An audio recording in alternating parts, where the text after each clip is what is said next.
Do you respond, react? Which one are you? Ever had someone cut you off in traffic and before you knew it, your blood was boiling? What if I told you that with a simple mindset shift, you could stay calm no matter what life throws at you? Christy here. Today I'm diving into the ancient wisdom of Stoic philosophy that's going to train your mind to respond before you react. Let's get right into it. So what's Stoic philosophy anyway?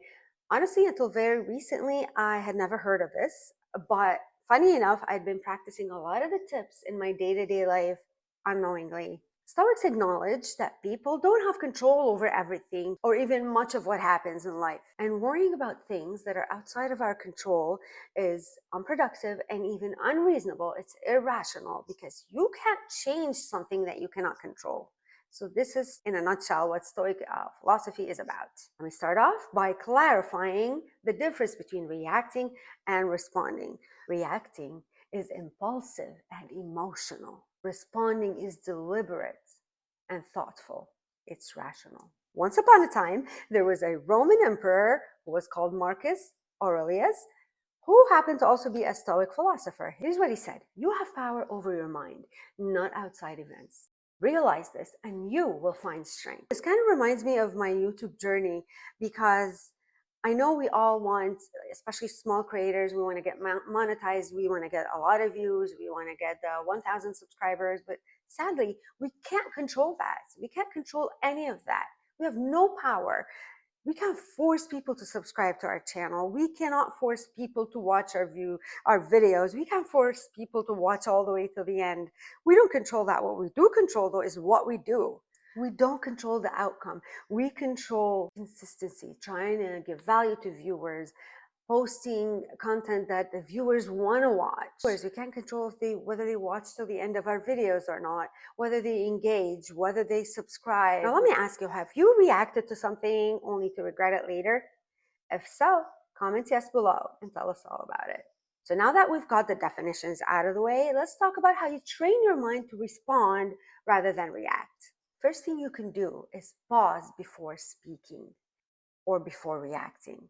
I know, this is easier said than done. I know, because this has been something that I've been working on. I struggle with that. So this goes for me. I'm speaking to myself as well. I'm what they call a hot-blooded person. I get emotional. I'm very passionate about what I love.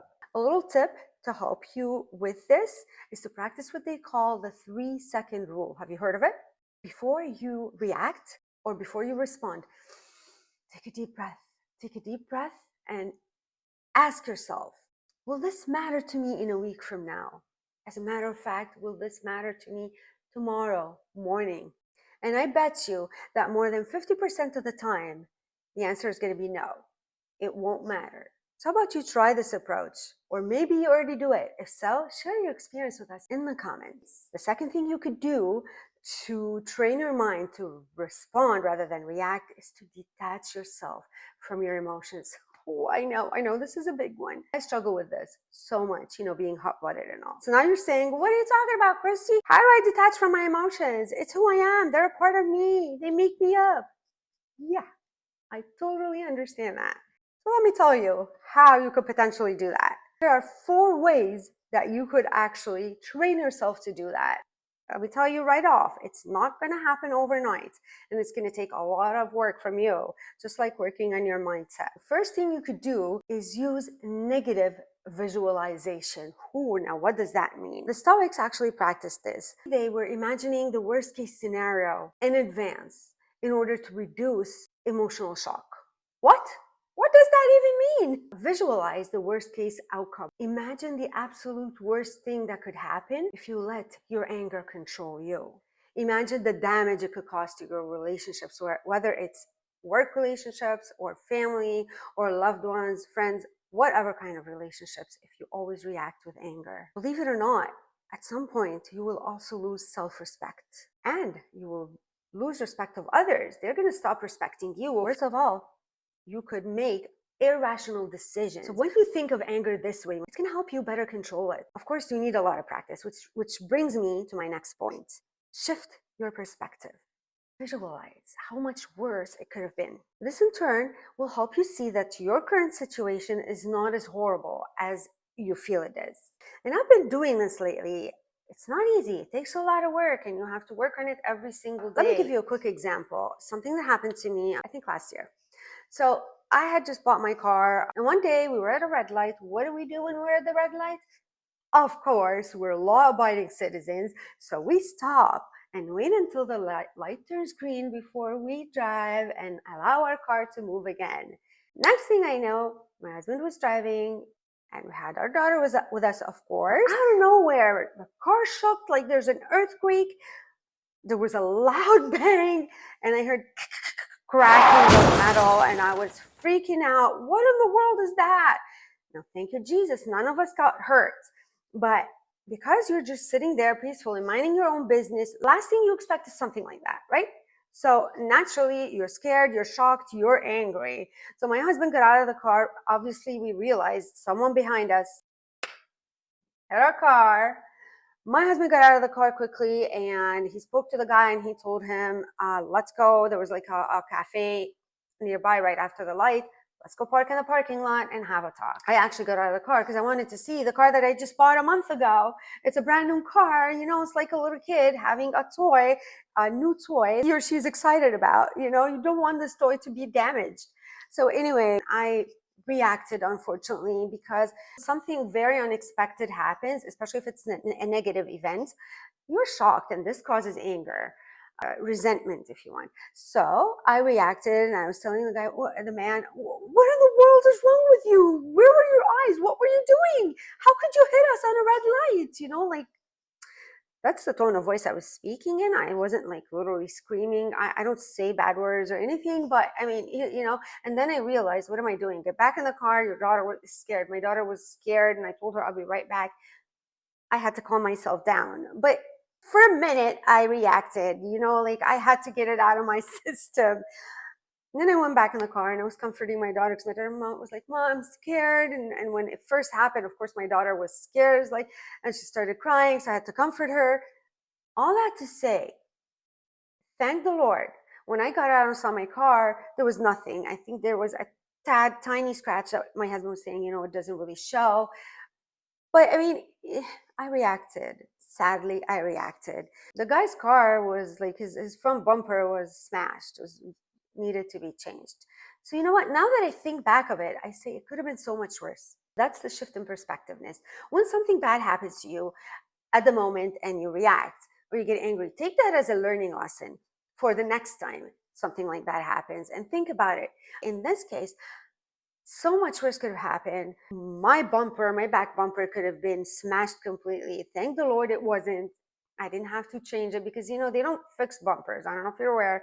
My previous car, I had a smaller car, and the front bumper cracked at some point because apparently I hit a little snow mountain. So it was hard as rock, and my front bumper cracked. I thought they fixed it. They said no, they changed the whole thing. So it cost a lot of money. So thank you, Jesus.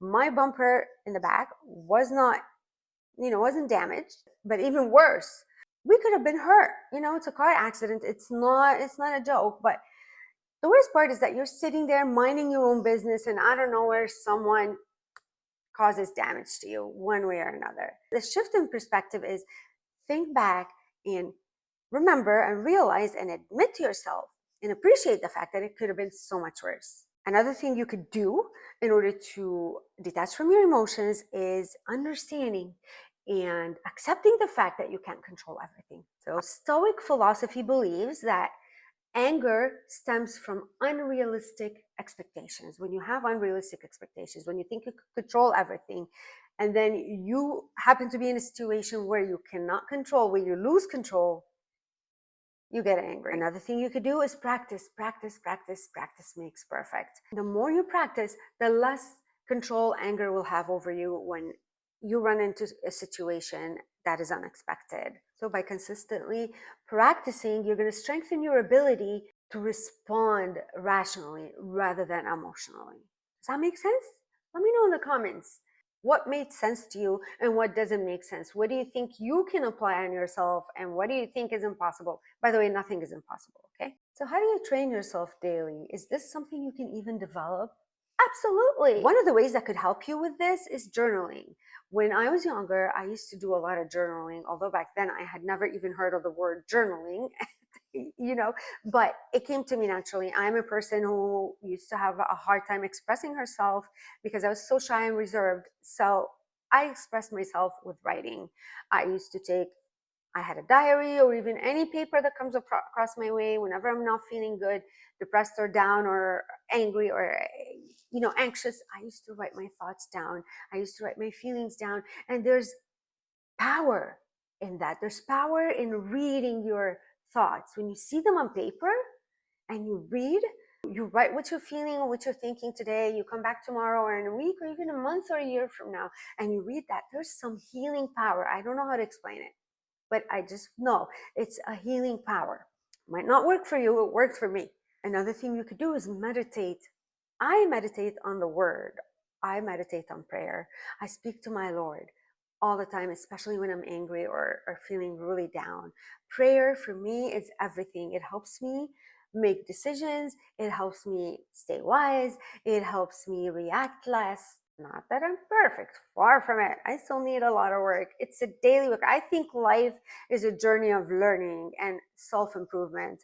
I am a person who loves to examine myself and always try to improve. When you're reflecting on yourself and you reflect on every situation where you reacted and you had bad reactions and you had anger bursts, this is going to help you build awareness. You are going to be aware of your actions, and therefore, once you're aware of that, it's easier to correct them, it's easier to modify them. I have a funny example on this when it comes to YouTube, and I know that my friend YouTube creators, especially the beginners, are going to totally relate to this. Sitting in front of the camera, talking to a camera is not an easy thing to do. It feels ridiculous, especially when you're not used to it. But what even feels worse or weirder, for me at least, is when I go to edit my videos. And you have to watch your video, and oftentimes more than once, and edit. When I go and watch my videos, it's weird. You learn a lot about yourself. I never knew what I look like when I'm talking, when I'm making certain facial expressions. I never knew, because obviously, unless you're a vlogger, we don't walk around filming ourselves. You might take a picture here and there, a video here and there, but you don't really know the way you react. You don't really see yourself. So when I saw myself on camera, especially the first while, it's weird. It's pretty weird. And what's even weirder for me, again, is hearing myself talk, hearing my voice on camera, hearing my accent, my tone. I don't know. It's weird. However, doing this, going through this process forces you to grow because you are aware now. You're aware of how you react in front of the camera, of how you behave, of how you speak, of your body language. So you're going to see things, I'm telling you, you're going to see things that you hate about yourself. And you say, oh, wow, why did I make this expression? I look so ugly, or it's so annoying, or it's goofy, or why do I sound like this? So you're gonna maybe play around with your voice, with your tone, how fast you speak or how slow you speak. It's gonna teach you a lot about yourself as a YouTube creator. You can apply this to many different aspects of your life. I'm on my YouTube journey right now, so I'm using this example to illustrate how self-examination is a great teacher. If you care. Now, a lot of people don't care to self-examine. Even when they do, they think they're perfect. Okay, we don't want to be those people because we want to grow. We're all here to learn and grow. The only way to grow is by examining yourself and seeing what your weaknesses are and improving them and capitalizing on your strengths. Now tell me, which of these techniques do you think will help you the most? Let's share our experiences, share your thoughts. Time to give you some practical day-to-day tips. Try to think ahead of time of potential obstacles that you're going to have in any journey in life or in anything that you do. For example, since I've been using my YouTube journey as an example, I'm going to continue with that. What potential obstacles you're going to have in YouTube? Lack of views, lack of subscribers, lack of engagement, negative comments. Be prepared, and so much more, of course. But knowing that you're going to have obstacles like this helps you, better equips you to face them later, and therefore you won't give up. Therefore, you won't get angry. You won't be discouraged. Once you're aware of the potential obstacles that you might face in a situation, you're better equipped to face it without getting angry. You're better equipped to respond rather than react. Focus only on what you can control. Let's say you have a terrible boss and you know that there's one day during the week that you have to spend with that boss. Head to head. I don't know how to say that in English, but you know what I mean. So you dread that day. Instead of letting you feel down and getting angry and anxious, and then every time your boss does something that gets on your nerves, you're going to get angry and maybe react and maybe lose your job, or maybe just causing your boss to give you grief or to make your life even more miserable. Let's say you know that your boss loves Starbucks coffee. Go and get your boss a coffee for that day. Maybe not every week, but try to do that. This could make your boss softer towards you or appreciate you more, and therefore you're going to have a more pleasant day. Just a simple example, because you really can't control your boss's actions or reactions. You can only control your actions and your reactions. If you're mentally prepared that your boss is terrible, remind yourself it's not you, it's your boss. He or she is the one with the issues.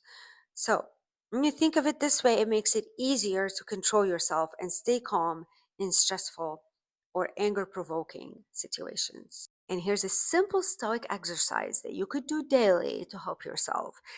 Write down one time that you reacted to something every day.